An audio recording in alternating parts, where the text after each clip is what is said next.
Ahora quiero que nos metamos en otro tema de actualidad y es la constituyente, esa palabra que estamos oyendo todos los días en Colombia del presidente de la República, de los congresistas, de los medios de comunicación. Le pregunto para una respuesta muy concreta, ¿usted dónde cree que termina este globo de la constituyente? ¿En qué específicamente se materializa? Luca, esto nace de el rompimiento de la democracia representativa. O sea, en el papel, el Congreso representa a los ciudadanos y sus intereses allá en el Parlamento, ¿cierto? Eso se llama la democracia representativa. Pero cuando el Congreso de la República empieza a representar no los intereses del pueblo que lo eligió, de la gente que lo eligió, sino intereses corporativos, lo vimos en la reforma de la salud, cuando la financiación de personas interesadas en que no pase de la salud recae sobre congresistas que ya no defienden al ciudadano, sino a su financiador, ahí se rompe la democracia representativa y es cuando el presidente dice, el poder constituyente tiene que reclamar estos derechos. Él no está solo, digamos, sí ha habido un poco de confusión en el tema, él no está convocando una constituyente, porque ya la convocatoria de una constituyente tiene unas reglas, son democráticas, están escritas y nadie las va a saltar. Y es, o se hace a través de se recogen 5 millones de firmas y se hace una ley por iniciativa pero aquí, popular, pero doctor Bolívar, acá sí le hago una pregunta y lo interrumpo un segundo. ¿Por qué si los congresistas no apoyan las reformas del gobierno del presidente Gustavo Petro, necesariamente están apoyando los grandes intereses corporativos? ¿Eso no es un poquito una visión maniquea de la política? Y es, si usted no está conmigo, usted está contra el pueblo, como si la verdad revelada fuera la del gobierno nacional. Estoy basando en congresistas, y están ahí los tweets, los pueden revisar, que en el pasado atacaban las EPS, decían que eran lo peor, que era un intermediario innecesario, que era un intermediario corrupto, y de la noche a la mañana resultan diciendo lo contrario, y vamos a mirar las cuentas, y es que le han financiado campañas, empresas directamente relacionadas con las EPS. Entonces, uno dice, aquí se rompe la democracia representativa, no hay honestidad en eso.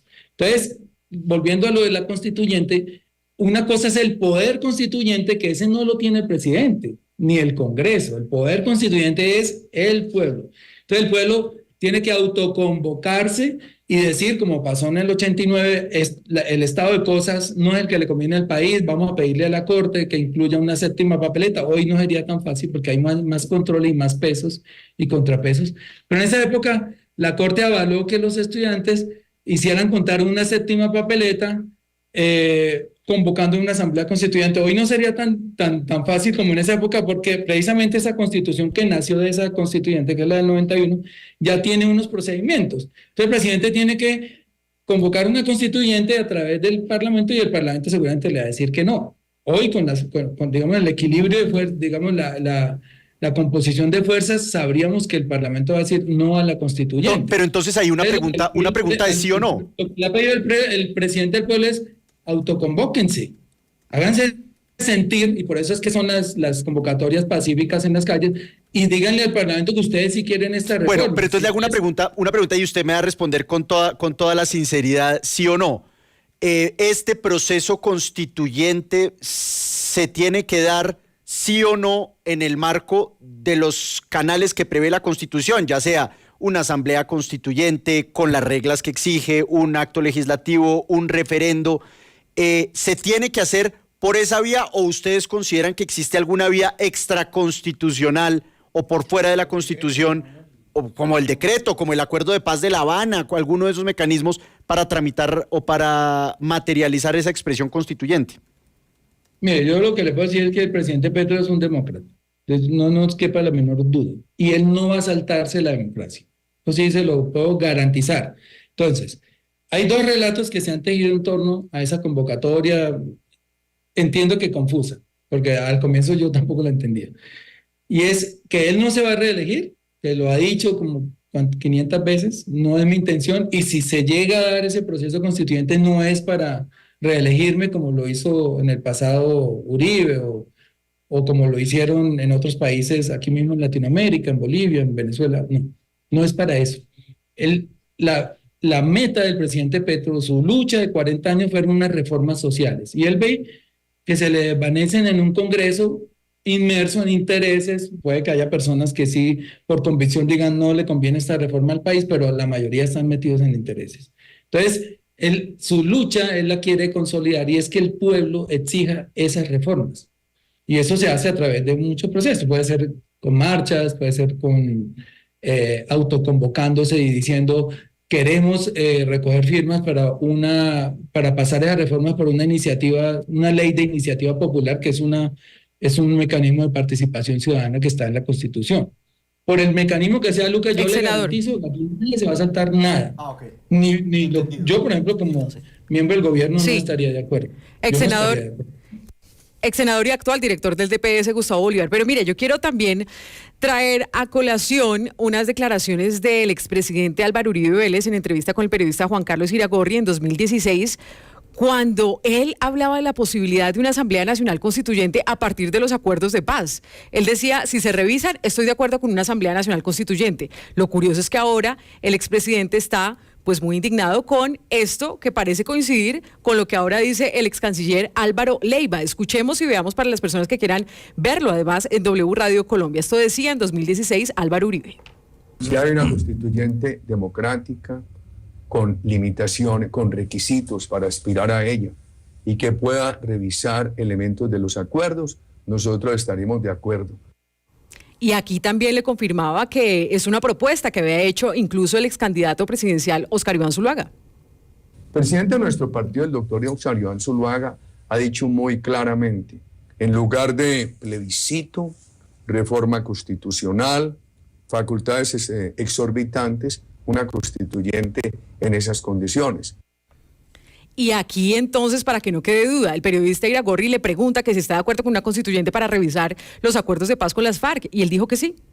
¿Usted solo iría a una constituyente si esa constituyente pudiera revisar o reformar los acuerdos de paz en caso de que se firmen? Por supuesto, es lo que hemos venido diciendo, y con requisitos para los constituyentes que sean elegibles. Ex senador Gustavo Bolívar, ¿qué piensa de estas declaraciones de Álvaro Uribe Vélez que se contradicen con lo que está diciendo ahora? Y es que también en el pasado y desde el Centro Democrático se habla de una Asamblea Nacional Constituyente. Pasa con muchos temas, Andrea. El mismo presidente convocó un referendo por iniciativa popular que fue votado en contra. Los procesos de reelección en Latinoamérica pasan por cambiar la Constitución a través de referendos. Lo acaba de hacer, bueno, en El Salvador acaba de pasar, en Venezuela pasó, ha pasado en diferentes países. Y en la política sabemos que es cambiante, pero no sabemos que era tan dinámica. Y es que los políticos un día piensan una cosa cuando están en el poder, pero cuando están fuera de él piensan otra, y cuando la propone otra persona, que es el adversario, ahí sí están en desacuerdo con lo que ellos mismos han propuesto. Pasó, por ejemplo, con las curules de las FARC. Ustedes vieron la oposición férrea que hizo el gobierno Uribe a Santos por haberle dado unas curules a las FARC, pero el mismo presidente propuso incluso curules para los paramilitares, en 2005, cuando estábamos en el proceso de Realito. Entonces, es cambiante, pero es muy incoherente, la verdad, en la política. Entonces, yo creo que el gobernante tiene derecho a buscar mecanismos de participación ciudadana democráticos que estén en la Constitución para darle lugar y para darle salida a atascos como el que tiene el presidente en este momento con las reformas. Director, hablando también de constituyente, de la mano se ha hablado de la reelección. En estos momentos, si se diera ese escenario, ¿por qué el pueblo tendría que votar por Gustavo Petro? No, mire, el presidente Gustavo Petro no se quiere reelegir. Eso lo ha repetido, lo ha dicho, yo le encuentro sinceridad en esas palabras. Lo que sí ha dicho es que el proyecto del pacto histórico o este proyecto progresista debería ir más allá de 4 años. Es decir, otra persona del nuestro pacto histórico debería suceder al presidente, eso sí lo ha dicho, y lo hemos dicho varios de nosotros. Porque si es necesario, si uno mira los periodos constitucionales de la presidencia son muy cortos en Colombia. 4 años son prácticamente, miren, nomás para uno, el primer año del presidente se fue en hacer la reforma tributaria para fondear los cambios, en aprobar el Plan Nacional de Desarrollo, que eso fue casi en abril, ya casi un año se fue en esas 2 cosas para empezar a gobernar. Y ya empieza y ya le dicen, no, ya el otro año hay elecciones porque se va a acabar. En México son 6 años. Miren cómo Andrés Manuel López Obrador logra sortear un primer año muy difícil como el que ha tenido el presidente Petro, un segundo año también difícil, pero va empezando a enderezar las cargas y en 6 años muestra un resultado que lo tiene hoy eligiendo a una de sus copartidarias en la presidencia y saliendo con un alto nivel de popularidad. Aquí no me van a interpretar ni van a decir que estoy pidiendo que se alargue el periodo, pero para futuras ocasiones, ojalá se elegirle hacia 2030, sí deberíamos revisar el término de la presidencia, digamos, de la estadía del presidente, porque de verdad que 4 años no alcanza. En Estados Unidos son 5, que tengo entendido, y hay muchos países creo que están revisando eso, porque realmente no se alcanza ni Director. siquiera a empezar un proyecto político. Entonces el presidente sí ha dicho, queremos que el pacto histórico siga gobernando, Y usted- no él. Y usted me deja ahí el balón picando, ya se nos va acabando el tiempo, pero entonces para unas respuestas muy cortas, señor director del Departamento para la Prosperidad Social, Gustavo Bolívar. Si no es el presidente Gustavo Petro, para usted, Gustavo Bolívar, ¿quién podría representar las banderas del petrismo, del proyecto del Pacto Histórico en 2026? Lo que ha dicho el presidente es que el pacto histórico debería ser una consulta interna, digamos, una consulta para que sea la gente quien elija Pero a ese sucesor. para usted, juéguesela a usted, no el presidente, sino Gustavo Bolívar, ¿quién le parece que podría aportar esas banderas sin problema en el 26? Muy difícil, Luca. Hay varias figuras ahí. Ustedes ya las están oyendo nombrar por ahí, no, pero muy difícil porque todavía faltan. Es que mire que este es el presidente que estamos sacando más rápido. Lleva 1 año y 10 meses. Pero él fue el que se encargó, él fue el que adelantó la campaña. Que ya llegó a los 2 años y todavía le faltan 3 meses para llegar a los 2 años. Y ya quieren, o sea, el proceso electoral presidencial arrancó prematuramente porque ya quieren sacar a Petro, pero no lo han dejado gobernar y ahora lo quieren sacar ya el otro año. Entonces se la pongo más fácil, Yo le digo unos nombres y usted me dice si podrían representar o no. María José Pizarro. Yo no votaría por ella. Luis Gilberto Murillo. Buen candidato. Carolina Corcho. Buena candidata. Gustavo Bolívar. Yo tengo que primero que demostrar que estoy capaz de dirigir una entidad grande para poder ahí sí aspirar, pero eso se demora. Roy Barreras. Tampoco votaría por Roy. Daniel Quintero. Tampoco votaría por Daniel. Iván Cepeda. Buen candidato. ¿Quién se me queda? Verónica Alcocer. No, pero no creo que tenga presentación que el presidente elija como sucesora a su esposa. Laura Sarabia. Si no tengo nada contra ella, es un tema como de presentación. Sí, Sería... Laura Sarabia. Yo creo que a Laura le falta un poco, va bien, digamos, una chica muy eficiente, hace bien lo que hace, pero le falta un poquito de recorrido, de pronto ir al Senado, pero sería hacia el futuro un buen cuadro. La vicepresidenta actual, Francia Márquez. Totalmente, votaría por Francia. Una mujer muy honesta. Es que a este país le falta mucha gente honesta, la verdad.